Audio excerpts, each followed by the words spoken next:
চারটি কৌশল জানলে আপনার রিলেশন জীবনেও নষ্ট হবে না, এটা 100% গ্যারান্টি। আপনি যখনই ভাববেন আপনার রিলেশন যেন ব্রেকআপ না হয়, তখন আপনাকে প্রথমে আগে জানতে হবে রিলেশন কি কি কারণে আসলে ব্রেকআপ হয়, তবেই আপনি এর সমাধান বের করতে পারবেন। তো রিলেশন নানা কারণে ব্রেকআপ হলেও তার মাঝে উল্লেখযোগ্য কারণগুলো হলো: 1. রিলেশন বোরিং হয়ে যাওয়া। 2. রিলেশনের মাঝে তৃতীয় একজন ব্যক্তি ঢুকে পড়া। 3. একে অপরের প্রতি আকর্ষণ বা ভালো লাগাটা শেষ হয়ে যাওয়া। 4. কোনো কারণে রিলেশনের মাঝে সন্দেহ বা ভুল বোঝাবুঝির সৃষ্টি হওয়া, ইত্যাদি ইত্যাদি। তো 1 থেকে 4 নম্বর পর্যন্ত যে কারণগুলো বলা হয়েছে সেগুলো এড়িয়ে চলা সম্ভব এবং তা এই ভিডিওতেই শিখিয়ে দেওয়া হবে। কিন্তু আরো কিছু কারণে রিলেশন ব্রেকআপ হয়ে থাকে, যেমন যে স্বার্থের জন্য আপনার বয়ফ্রেন্ড বা গার্লফ্রেন্ড আপনার সাথে রিলেশন করেছিল সেই স্বার্থ শেষ হয়ে গেলে, অথবা একাধিক জনের সাথে রিলেশন করা আপনার বয়ফ্রেন্ড বা গার্লফ্রেন্ডের পেশা হয়ে থাকলে।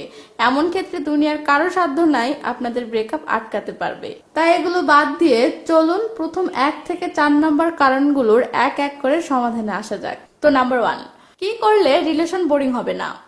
আচ্ছা, একটা রিলেশন কখন বোরিং হয়? নিশ্চয়ই বলবেন রিলেশন পুরনো হলে। আচ্ছা, এবার আপনি ঠান্ডা মাথায় ভাবুন তো, রিলেশনের শুরুতে কি এমন ব্যাপারগুলো থাকে যা রিলেশন পুরাতন হয়ে গেলে সেগুলো হারিয়ে যায়, যার ফলে রিলেশন বোরিং হয়ে যায়? কি উত্তর পেলেন? উত্তর হলো, রিলেশনের শুরুতে একে অপরের সম্পর্কে জানার অনেক কিছু থাকে। একে অপরের প্রতি ভয়, লজ্জা, সম্মান এগুলো থাকে। একে অপরের প্রতি খুশি করার বা ইমপ্রেস করার সর্বাত্মক চেষ্টা থাকে। একে অপরের সামনে আকর্ষণীয় বা পরিপাটিভাবে তুলে ধরার প্রচেষ্টা থাকে। প্রায় ছোটখাটো গিফট আদান প্রদান থাকে, অনেক সারপ্রাইজ বা এক্সাইটেড মুহূর্ত থাকে, ইত্যাদি। কিন্তু রিলেশন পুরাতন হয়ে গেলে এই বিষয়গুলো হারিয়ে যায় বলেই তো রিলেশন বোরিং হয়ে যায়, তাই না? তো রিলেশনের শুরু থেকে শেষ পর্যন্ত এগুলোকে ধরে রাখবেন, এগুলোকে হারাতে দিবেন না, ব্যাস, তাহলেই তো হয়ে গেল। নিজের সম্পর্কে সবকিছু বলে দিয়ে নিজের প্রতি সকল কৌতূহল শেষ করে দিবেন না, নিজেকে কখনোই পুরোটা বুঝে উঠতে দিবেন না। আপনার সাথে 1 বছর রিলেশন করার পরেও আপনার বয়ফ্রেন্ড বা গার্লফ্রেন্ডের যেন মনে হয় আপনার সম্পর্কে এখনো তার অনেক কিছু জানার বাকি আছে। তাহলেই দেখবেন রিলেশন পুরাতন হবে কিন্তু রিলেশন বোরিং হবে না। কারণ মুভি ততক্ষণ বোরিং লাগে না যতক্ষণ মুভির পরের সিনে কি হবে সেটা বোঝা না যায়, বরং মুভি তখনই বোরিং লাগতে শুরু করে যখন থেকে মুভির পরের কাহিনী পুরোটা আন্দাজ করা যায়। রিলেশনের শুরুতে একে অপরের প্রতি যে ভয়, লজ্জা এবং সম্মান থাকে, রিলেশন পুরনো হলেও এটাকে ধরে রাখতে হবে। যখনই রিলেশনের মাঝে জান কি কালারের ব্রা পরে আসো, জান একা শুয়ে আসো, আমি আসবো, এই পরিস্থিতিগুলো চলে আসে, তখন রিলেশনের মাঝে মজা তো আসে, কিন্তু দুজনের মাঝের ভয়, লজ্জা এবং সম্মান সব চলে যায়। তারপর আর কি, ফোন সেক্স আর ভিডিও কলে একে অপরের কাপড় খুলে দেখানোর মজাটা যেদিন থেকে শেষ হতে থাকে সেদিন থেকেই রিলেশন বোরিং হতে শুরু করে। তাই যাই করুন না কেন সেটা লিমিটের মাঝে করবেন এবং এতটুকুই করবেন যেন একে অপরের প্রতি ভয়, লজ্জা এবং সম্মান পুরোটা শেষ না হয়ে যায়। রিলেশনের শুরুতে একে অপরকে পটানোর এবং একে অপরের মন জয় করার প্রচুর চেষ্টা থাকে, কিন্তু যেই না রিলেশন হয়ে যায়, একে অপরকে আই লাভ ইউ বলে দেয়, তখন থেকেই আমরা হাল ছেড়ে দিই। মনে করি দূর, সে তো পটেই গেছে, এখন আবার তাকে খুশি করার বা তার মন জয় করার চেষ্টা করতে হবে কেন? আর এই ভাবনাটি যখন থেকে আমাদের মাথায় আসে, ঠিক তখন থেকে আমাদের ভিতর থেকে রোমান্টিকতা হারাতে শুরু করে।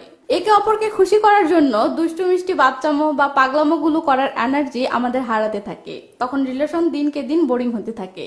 তাই রিলেশনের শুরু থেকে আজীবন এমনটা ভাববেন সে এখনো পটেনি, সে এখনো আপনার বয়ফ্রেন্ড বা গার্লফ্রেন্ড না, আপনি এখনো তাকে পটানোর চেষ্টায় আছেন, আপনি এখনো তার মন জয় করার চেষ্টায় আছেন। তাহলে দেখবেন আপনাদের রিলেশন বছরের পর বছর পেরিয়ে যাবে, তবু আপনাদের মাঝের আচরণগুলো দেখলে মনে হবে আপনারা সবে যেন রিলেশনে জড়িয়েছেন। তখন আপনাদের রিলেশন বোরিং হওয়া তো দূরের কথা, প্রতিদিন মনে হবে আপনারা আজকে রিলেশন শুরু করলেন।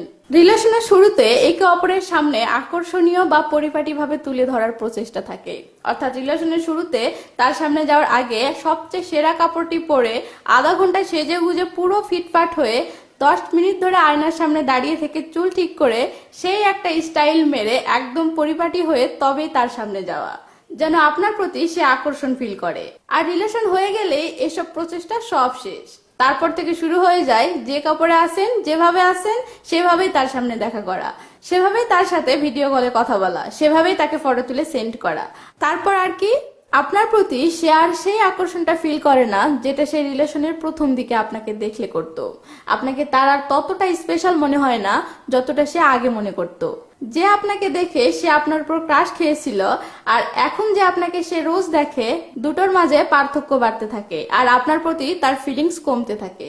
তাই রিলেশনের শুরু থেকে শেষ পর্যন্ত প্রতিটি মুহূর্তে তার সামনে নিজেকে এতটা আকর্ষণীয় বা পরিপাটি করে তার সামনে তুলে ধরার চেষ্টা করবেন যেন আপনি এখনো তাকে আপনার উপর ক্রাশ খাওয়ানোর চক্করে আছেন। তাহলে দেখবেন রিলেশন পুরনো হয়ে যাচ্ছে কিন্তু সে এখনো প্রতিটি দিন নতুন করে আপনার প্রেমে পড়ে যাচ্ছে। রিলেশনের শুরুতে একে অপরের সাথে দেখা করলেই ছোটখাটো গিফট দেওয়া হয়, যেমন কোনো ফুল, চকলেট, গিফট কার্ড, আংটি, আরো কত কি। এগুলো রিলেশনটাকে অনেক রোমান্টিক করে তোলে এবং দুজনের মনেই ভালোবাসার ফিলিংস গুলোকে তাজা করে তোলে। কিন্তু রিলেশন হয়ে যাওয়ার পর এসব করা আমরা বন্ধ করে দিই। আমি রিলেশনের শুরুতে গোলাপ দিয়ে অনেক ছেলেকেই প্রপোজ করতে দেখেছি, কিন্তু আমি আজও এমন ছেলেকে দেখিনি যে রিলেশন হয়ে যাওয়ার পরে এমনিতেই হঠাৎ একদিন একটা গোলাপ কিনে এনে তার গার্লফ্রেন্ডকে দিয়ে বলতেছে এটা তোমার জন্য। কেন রে ভাই, রিলেশন হয়ে গেলে কি এসব করা যাবে না? রিলেশনটাকে সব সময় তাজা এবং রোমান্টিক রাখতে চাইলে যখনই প্রিয় মানুষটির সাথে দেখা করবেন তখনই তার জন্য ছোটখাটো কোনো একটা গিফট কিনবেন। গিফটটি কেনার পেছনে কোনো কারণ খুঁজতে যাবেন না, অকারণেই কিনুন এবং অকারণেই তাকে দিন। দেখবেন বছরের পর বছর পেরিয়ে যাচ্ছে কিন্তু আপনাদের রিলেশন পুরনো হয়ে যাচ্ছে না বা বোরিং হয়ে যাচ্ছে না। প্রতিটি রিলেশনের শুরুর দিকে অনেক সারপ্রাইজ বা এক্সাইটেড মুহূর্ত থাকে, যেমন প্রথম প্রপোজ করার মুহূর্ত, প্রথম দেখা করার মুহূর্ত, প্রথম ফ্রি মাইন্ডে কিছু বলতে পারার মুহূর্ত, প্রথম হাত ধরার মুহূর্ত, প্রথম জান জানু বেবি বাবু বলতে পারার মুহূর্ত, প্রথম কিস করতে চাওয়ার মুহূর্ত, কিস করতে দিবে এমন লক্ষণ বুঝতে পারার মুহূর্ত, কবে কোথায় কিভাবে কিস করবেন সেগুলোর প্ল্যান করার মুহূর্ত। আরো এমন হাজারো মুহূর্ত আছে যেগুলো রিলেশনের শুরুর দিকে আপনাদেরকে রোজ সারপ্রাইজ করে বা আপনাদেরকে এক্সাইটেড করে, অনেক আনন্দ দেয়। কিন্তু রিলেশন যত পুরনো হতে থাকে আপনাদের মাঝে থেকে এসব সারপ্রাইজ বা এক্সাইটেড মুহূর্তগুলো শেষ হতে থাকে, তারপর রিলেশন বোরিং লাগতে শুরু করে। তাই রিলেশন যতই পুরনো হোক আপনাকে সবসময় চেষ্টা করতে হবে মাঝে মাঝেই কোনো না কোনো সারপ্রাইজ প্ল্যান করা, তাকে কোনো কিছু সারপ্রাইজ দেওয়া বা মাঝে মাঝে এমন কিছু মুহূর্ত আপনাদের মাঝে আনা যেন সে ওই মুহূর্তটাতে পুরো এক্সাইটেড হয়ে যায় বা আনন্দিত হয়ে যায়। এবার দেখি আপনাদের রিলেশন কিভাবে বোরিং হয়। বছরের পর বছর পার হয়ে যাবে, আপনাদের রিলেশনের মাঝে মজা শেষ হবে না। রিলেশন ব্রেকআপ হওয়া তো দূরের কথা, আপনারা রিলেশনের মজা থেকে বেরিয়ে হতে পারবেন না। ভিডিওর শুরুতে রিলেশন ব্রেকআপ হওয়ার যে 4টি কারণ বলেছি তার মাঝে 1 নম্বর কারণ ছিল রিলেশন বোরিং হয়ে যাওয়া। আর আমি এতক্ষণ থেকে জাস্ট এটার উপরই আলাপ করলাম যে কি কি করলে রিলেশন বোরিং হবে না। আপনি যদি ভিডিওতে বলা বিষয়গুলো ফলো করেন তো আশা করা যায় এতটুকুই যথেষ্ট আপনার রিলেশন আজীবন টিকে থাকার জন্য। তারপরেও আপনারা চাইলে আমি বাকি 3টি বিষয়ের উপরও খুব শীঘ্রই ভিডিও বানানোর চেষ্টা করব। প্লিজ এই ভিডিওটিতেও একটা লাইক দিয়ে যান এবং কমেন্ট করে জানান ভিডিওটি কেমন লাগলো। ভালো থাকবেন সবাই, বাই বাই।